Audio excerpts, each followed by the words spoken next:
近來鳳揀水鄉多咗好多香港旅行團，原來有特價100蚊都唔使，真係抵到爛啊！來回車費仲要包一餐，簡直黐線㗎。我聽啲團友講，個團餐質素一啲都唔差㗎。喺香港食餐晏嘅價錢就可以嚟到順德啦，真係平過去長洲啊！嚟鳳揀水鄉咁肯定要嚟下我哋雜貨鋪行下啦。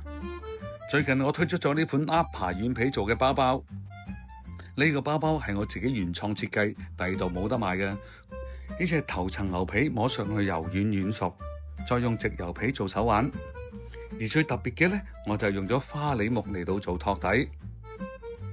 你睇下花梨木嘅木紋幾靚，我將名貴嘅花梨木放喺袋入邊，除咗有承托作用之外，亦都令到成個袋變得更加優雅內斂。再睇下呢個價錢，簡直 unbelievable 啦！得閒記得嚟鳳揀揾我啦〜